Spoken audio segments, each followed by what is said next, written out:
अस्सलामुअलैकुम dear students. आज हम डिस्कस करेंगे बेसिक कंसेप्ट ऑफ आइसोमेरिज्म। तो आइसोमेरिज्म का आज हम बेसिक कंसेप्ट पढ़ेंगे। सबसे पहले हम ये डिस्कस करेंगे आइसोमर्स होते क्या हैं।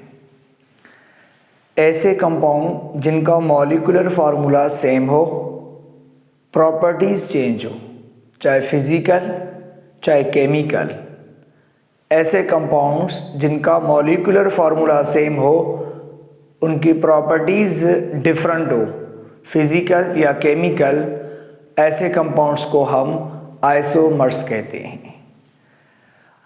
बहुत सारे अब ऐसे भी कंपाउंड्स होते हैं जिनकी बहुत सारी फिज़िकल प्रॉपर्टीज़ और केमिकल प्रॉपर्टीज़ एक जैसी होती हैं, लेकिन याद रखो अगर कोई भी एक प्रॉपर्टीज़ अगर उन कंपाउंड्स में चेंज होगी तो भी हम उनको आइसोमर्स कहेंगे। तो सिंपली कहने का मतलब ये है, ऐसे कंपाउंड्स जिनका मॉलिक्यूलर फार्मूला सेम हो, प्रॉपर्टीज़ चेंज हो, चाहे फिज़िकल चाहे केमिकल, चाहे अगर एक भी फिज़िकल प्रॉपर्टीज़ अगर उन कंपाउंड्स की चेंज होगी तो भी हम उनको आइसोमर्स कहेंगे। तो आज हम बेसिक कंसेप्ट पढ़ेंगे आइसोमर्स का।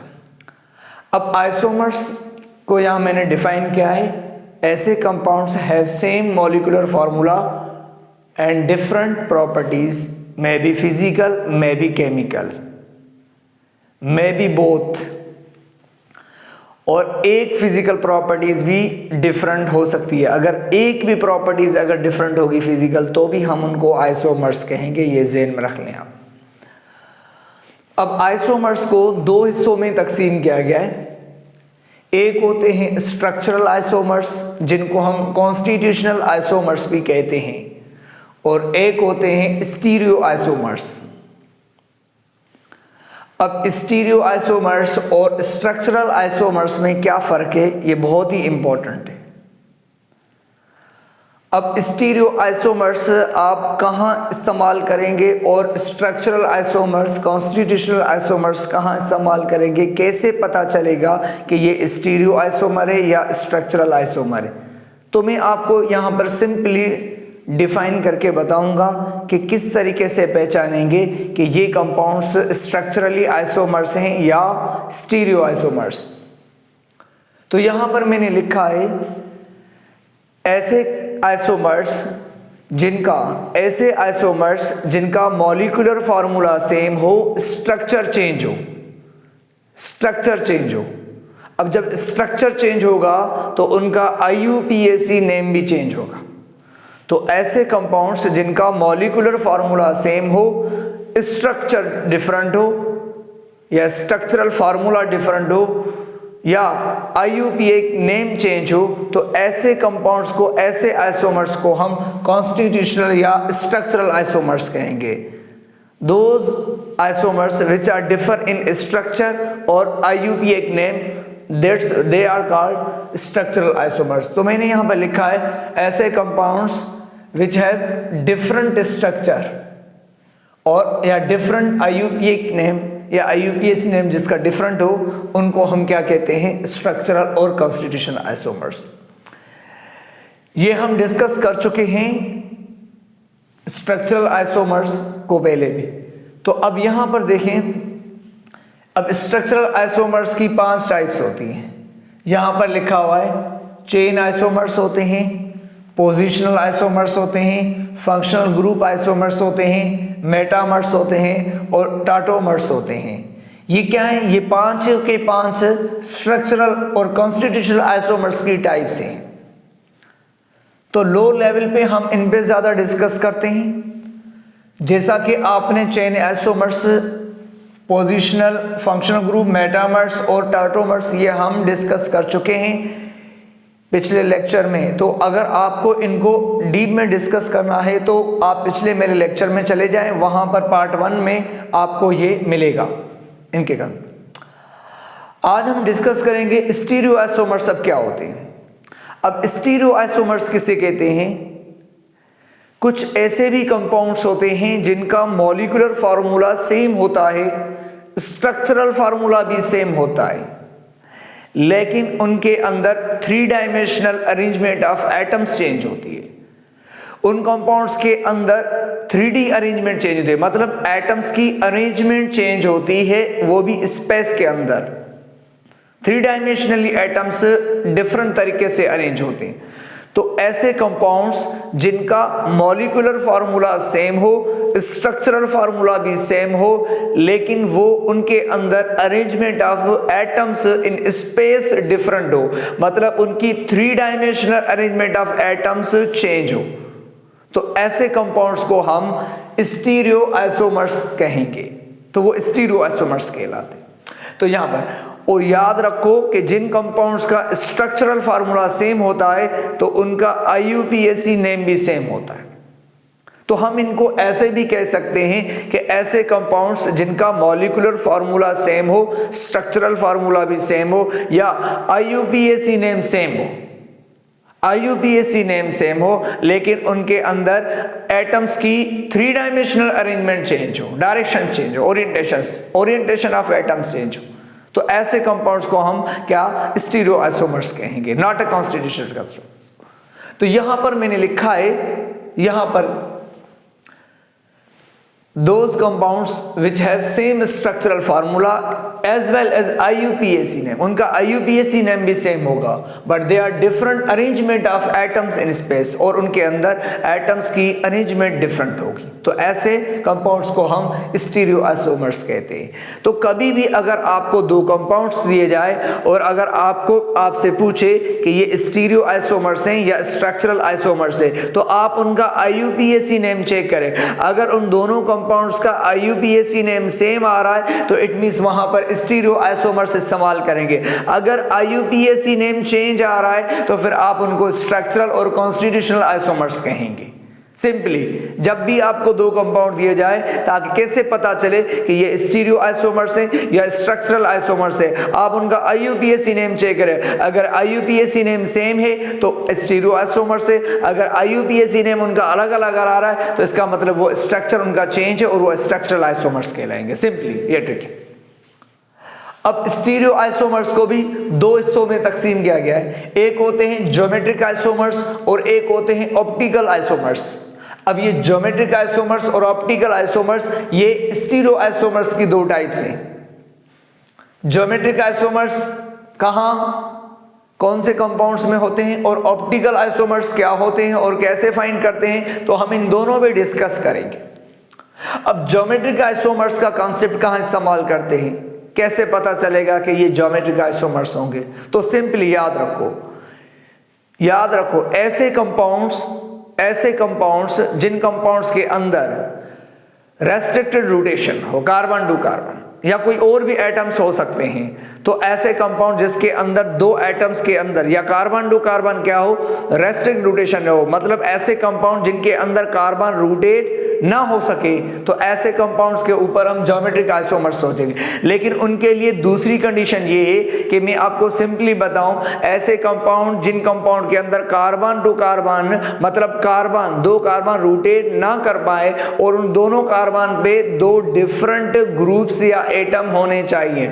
अगर ऐसे कंपाउंड जिनके अंदर कार्बन टू कार्बन रोटेशन नहीं हो रही है और उन कार्बनों के ऊपर कम से कम 2 ग्रुप और दोनों डिफरेंट होने चाहिए, अगर दोनों डिफरेंट होंगे तो वहां पर हम ज्योमेट्रिक आइसोमर्स का कॉन्सेप्ट समझ अप्लाई करेंगे, वहां पर हम ज्योमेट्रिक आइसोमर्स के बारे में सोचेंगे। मैंने यहां पर लिखा है ये ऐसे आइसोमर्स होते हैं जो कि arises due to restriction in rotation, या जहां पर रोटेशन रेस्ट्रिक्टेड होती है, जहां पर कार्बन रोटेट नहीं कर पाते हैं, वहां पर हम ज्योमेट्रिक आइसोमर्स अप्लाई करते हैं। अब यहां पर देखेंगे कि कहां पर कार्बन रोटेट नहीं कर पाते और उन कार्बन जो कार्बन रोटेट नहीं कर पाते हैं उन कार्बनों के पास कम से कम 2 ग्रुप होने चाहिए और दोनों डिफरेंट होने चाहिए, तब ज्योमेट्रिक आइसोमर्स का कॉन्सेप्ट अप्लाई होगा, अदरवाइज नहीं, तब ज्योमेट्रिक आइसोमर्स कहेंगे वहां। तो यहां पर मैं सिंपली बताऊंगा ज्योमेट्रिक आइसोमर्स हम 2 टाइप ऑफ कंपाउंड्स में ज्यादा इस्तेमाल करते हैं, एक तो अल्कीन में आता है और दूसरा साइक्लो अल्केन के अंदर। अल्कीन में इसलिए ज्योमेट्रिक आइसोमर्स अप्लाई होता है क्योंकि अल्कीन के अंदर जो carbon to carbon double bond वाले कार्बन होते हैं वो रोटेट नहीं कर पाते, क्योंकि कार्बन टू कार्बन जो डबल बॉन्ड होते हैं वो कार्बन टू कार्बन की रोटेशन को रोकते हैं। तो याद रखो, carbon to carbon double bond कभी भी रोटेट नहीं करते। अगर ये रोटेट करेंगे तो इनका पाई बॉन्ड टूट जाएगा, तो ये रोटेट नहीं कर पाते। तो इसका मतलब ये कि अल्कीन के अंदर कार्बन टू कार्बन रोटेशन नहीं होती है, बल्कि इसमें रेस्ट्रिक्शन रोटेशन होती है। तो ये carbon to carbon double bond rotate नहीं कर पाते। और हमने कहा, और इन कार्बनों के पास कम से कम 2 ग्रुप होते हैं और दोनों क्या होने चाहिए, डिफरेंट होने चाहिए, तब ज्योमेट्रिक आइसोमर्स अप्लाई करेंगे आप। ठीक है, तो हमने कहा ज्योमेट्रिक आइसोमर्स एक तो हम अल्कीन के अंदर अप्लाई करते हैं और दूसरा ज्योमेट्रिक आइसोमर्स कहाँ होता है, साइक्लो अल्केन के अंदर। क्योंकि साइक्लो अल्केन के अंदर, तो साइक्लिक के अंदर भी कार्बन रोटेट नहीं कर पाते। अगर वो रोटेट करेंगे तो उनकी रिंग ब्रेक हो जाएगी। तो इसका मतलब है कार्बन की जो रेस्ट्रिक्ट रोटेशन होती है वो किस में होती है, एक साइक्लिक साइक्लो अल्केन के अंदर और दूसरा अल्कीन के अंदर होती है। इनके अंदर कार्बन रोटेट नहीं कर पाते। तो हमने ज्योमेट्रिक आइसोमर्स कहां अराइज होते हैं, जहां पर रेस्ट्रिक्शन इन रोटेशन हो, जहां पर कार्बन रोटेट नहीं कर पाए। तो आपको पता है साइक्लो अल्केन के अंदर कार्बन रोटेट नहीं कर पाते और ना ही carbon to carbon double bond, alkene के अंदर वाले carbon to carbon double bond वाले जो कार्बन होते वो भी रोटेट नहीं कर पाते। तो इसका मतलब है अल्कीन और साइक्लो अल्केन के ऊपर हम ज्योमेट्रिक आइसोमर्स अप्लाई कर सकते हैं। लेकिन शर्त ये हो कि जो कार्बन रोटेट नहीं कर पा रहे उन कार्बनों के पास 2 ग्रुप होने चाहिए या 2 एटम्स होने चाहिए और वो मस्ट बी डिफरेंट, दोनों डिफरेंट होने चाहिए। मान लो यहां पर carbon to carbon double bond, ये कार्बन टू कार्बन रोटेट नहीं कर रहे, इस कार्बन के पास 2 डिफरेंट एटम्स या ग्रुप है ए और बी, तो इस कार्बन के पास भी 2 डिफरेंट होने चाहिए ए और बी, देन हम कहेंगे ये ज्योमेट्रिक आइसोमर्स हो सकता है। अच्छा, या ऐसा भी हो सकता है कि भाई चारों सेम हो, अगर चारों डिफरेंट हो, अगर इस पे 2 अलग अलग है, इस कार्बन पे भी 2 अलग अलग है, तो ज्योमेट्रिक आइसोमर्स, माना हर कार्बन के साथ दोनों ग्रुप डिफरेंट होने चाहिए, देन ज्योमेट्रिक आइसोमर्स अप्लाई करें। अच्छा, यहां पर देखिए, अब कार्बन के पास 2 डिफरेंट ए और बी, इस कार्बन के पास भी 2 डिफरेंट एटम लगे, तो हम कहेंगे ज्योमेट्रिक आइसोमर्स अप्लाई करेंगे। अच्छा, यहां पर देखिए, अच्छा या तो चारों डिफरेंट हो तो भी ज्योमेट्रिक आइसोमर्स अप्लाई करेंगे। मान लो अगर ये ए है, अगर यहां पर सी हो और यहां पर डी हो तो भी सही। मान लो ये ए बी और इस कार्बन पे सी और डी है तो भी ज्योमेट्रिक आइसोमर्स कहलाएगा।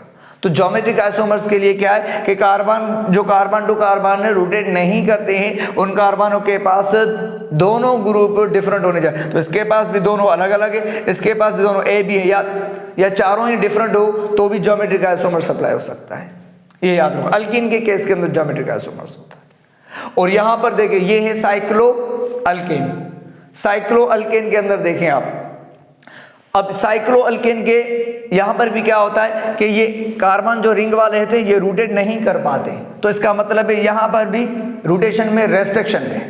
ठीक है, और हमने कहा साइक्लिक के अंदर भी जो कार्बन रोटेट नहीं करते, तो सारे नहीं करते कार्बन, चेन रिंग वाले सारे कार्बन रोटेट नहीं कर पाते, तो इन कार्बनों के पास 2 डिफरेंट ग्रुप होने चाहिए, तब जाके ज्योमेट्रिक आइसोमर्स। मान लो ये कार्बन है, इसके ऊपर ए है और बी है डिफरेंट, और इस कार्बन के ऊपर भी 2 डिफरेंट ग्रुप है, तो अब हम कहेंगे कि ये ज्योमेट्रिक आइसोमर्स।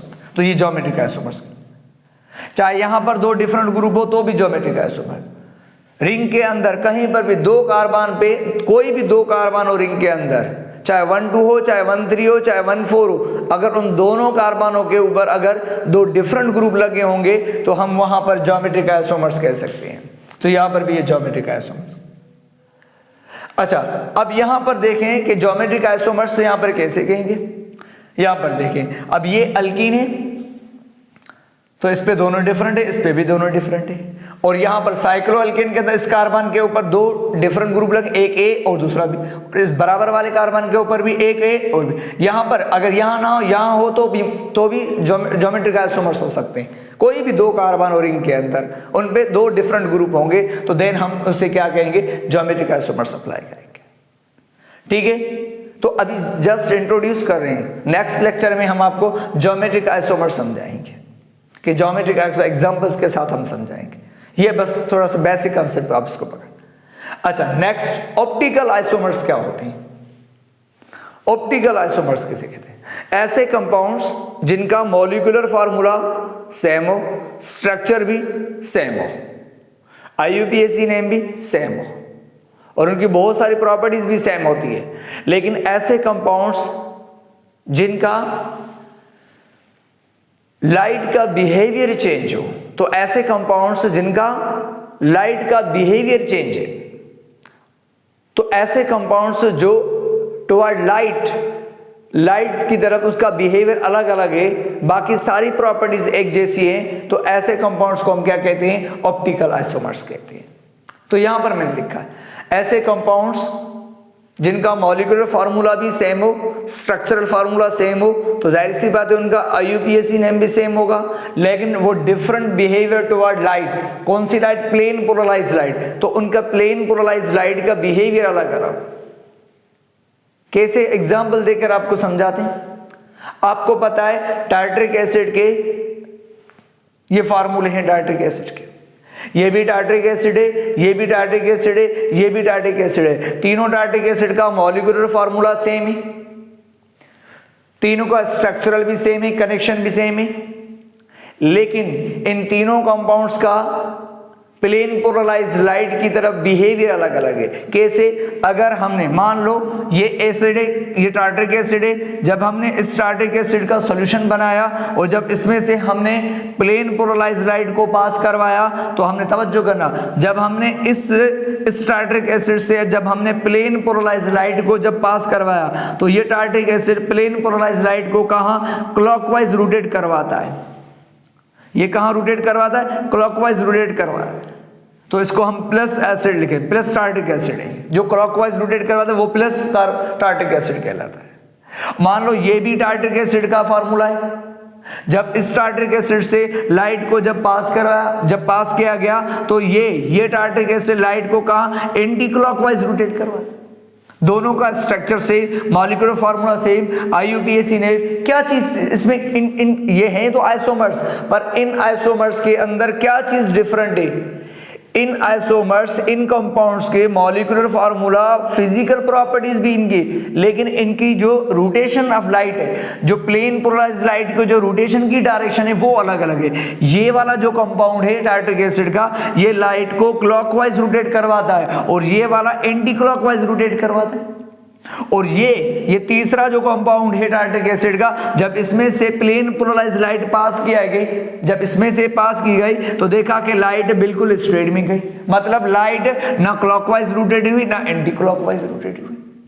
तो अब ये तीनों डिफरेंट, ये तीनों टार्टरिक एसिड के कंपाउंड्स है, तीनों का मॉलिक्यूलर फार्मूला और स्ट्रक्चरल फार्मूला बिल्कुल सेम है, इनकी IUPAC नेम भी सेम है, लेकिन इनका लाइट की तरफ बिहेवियर अलग अलग है। ये टार्टरिक एसिड लाइट को कहाँ? क्लॉकवाइज रोटेट करवाता है, प्लेन पोलराइज, और ये वाला tartaric acid anti clockwise rotate करवा रहा है, जिसको हम माइनस एसिड लिखेंगे, और ये वाला टार्टरिक एसिड लाइट को रोटेट नहीं करवा रहा। तो इसका मतलब है इन तीनों कंपाउंड्स का प्लेन पोलराइज्ड लाइट की बिहेवियर अलग अलग शो कर रही है। ये तीनों कंपाउंड्स प्लेन पोलराइज्ड लाइट का बिहेवियर अलग अलग शो कर रहे हैं। वो अलग डायरेक्शन में रोटेट करवा रहा है, वो अलग डायरेक्शन में रोटेट कर रहा है, वो नहीं करवा रहा। तो इसका मतलब है कि अगर ये तीनों कंपाउंड्स सेम होते तो फिर इनकी ये रोटेशन भी सेम होती, सेम प्रॉपर्टीज होती। तो इसका मतलब है इनकी रोटेशनल जो है प्रॉपर्टी वो अलग अलग है। तो ये ऐसे कंपाउंड्स है जो लाइट का बिहेवियर अलग अलग दिखाते हैं, लाइट की रोटेशन अलग अलग दिखाते हैं, इसलिए इन कंपाउंड्स को हम क्या कहते हैं? ऑप्टिकल आइसोमर्स कहा गया। ये ऑप्टिकल आइसोमर्स कहलाते हैं, इनका स्ट्रक्चर बिल्कुल सेम। अच्छा, अब इन दोनों को देखें, ये वाला जो कंपाउंड टार्टरिक एसिड का, ये क्लॉकवाइज रोटेट करवाता है और वो एंटी क्लॉकवाइज रोटेट का, और ये कंपाउंड एक दूसरे के बिल्कुल क्या है? मिरर इमेज है, बिल्कुल एक दूसरे के मिरर इमेज है। इसका OH, इसका OH, इसका H, इसका, तो बिल्कुल दिखने में एक जैसे हैं, इनके एक दूसरे के मिरर इमेज है, लेकिन ये एक जैसे कंपाउंड नहीं। अगर एक जैसे होते हैं तो फिर ये क्लॉकवाइज रोटेट करवा रहा लाइट को और वो एंटी क्लॉकवाइज रोटेट करा। जब इसमें से लाइट पास करे, ये ऐसे रोटेट करवाएगा, वो एंटी क्लॉकवाइज रोटेट। तो ये मिरर इमेज है, लेकिन इनका लाइट की तरफ बिहेवियर अलग अलग है, इसलिए ये क्या है, ऑप्टिकल आइसोमर्स है।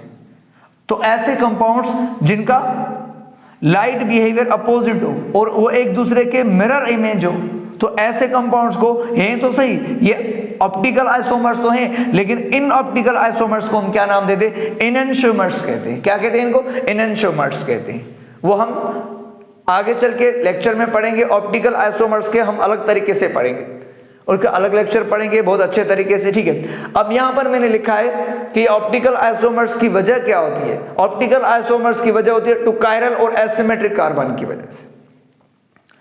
तो ये ऑप्टिकल आइसोमर्स वहां पैदा होते हैं, ये वहां होते हैं जहां पर एसिमेट्रिक कायरल सेंटर होता है, वहां पर ये इस वजह, ठीक है। और कायरल सेंटर एसिमेट्रिक सेंटर के कायरल सेंटर या कायरल कार्बन या एसिमेट्रिक कार्बन कहें आप, सेंटर कार्बन भी हो सकता है, कोई और एटम भी हो सकता है। तो कायरल और एसिमेट्रिक कार्बन किसे कहते हैं, ऐसा कार्बन जिसके साथ 4 डिफरेंट एटम्स या 4 डिफरेंट ग्रुप्स लगे हो, तो ऐसे कार्बन को हम कायरल या एसिमेट्रिक कार्बन कहते हैं। हम उसको क्या कहते हैं, उनको एसिमेट्रिक कार्बन कहा जाता है। और इस एसिमेट्रिक कार्बन की वजह से ऑप्टिकल आइसोमर्स पैदा होते हैं, और इस एसिमेट्रिक कार्बन की वजह से ये लाइट रोटेट होती है, और लाइट का रोटेट के बिहेवियर को हम क्या कहते हैं, ऑप्टिकल एक्टिविटी कहा जाता है। ये हम आगे चल के ऑप्टिकल आइसोमर्स को हम अलग लेक्चर से उसके अंदर डिस्कस करेंगे। तो ये सिंपल क्लासिफिकेशन ऑफ आइसोमर्स है। तो आइसोमर्स को 2 हिस्सों में तकसीम किया गया, एक स्ट्रक्चरल कॉन्स्टिट्यूशनल आइसोमर्स और दूसरे स्टीरियो आइसोमर्स, ठीक है। फिर स्टीरियो आइसोमर्स में 2, एक ज्योमेट्रिक आइसोमर्स, ऑप्टिकल आइसोमर्स आते हैं। और ये स्ट्रक्चरल आइसोमर्स की 5 टाइप्स, ये जो हम पढ़ चुके हैं डिस्कस, नीचे आपको लिंक दी गई है मेरी वीडियोस की, वहां पर ये स्ट्रक्चरल आइसोमर्स आप देख सकते हैं। तो ये इनको अच्छे तरीके से कवर कर लो और इनकी सिंपल क्लासिफिकेशन कवर कर लो। फिर आगे चल के हम ज्योमेट्रिक आइसोमर पे डिस्कस करेंगे और उसके बाद ऑप्टिकल आइसोमर्स पे 1 बाय 1 डिस्कस करेंगे अच्छे तरीके से। ये simple basic concept of isomers आज हमने डिस्कस किया, तो इनको अच्छे तरीके से cover. Thank you very much.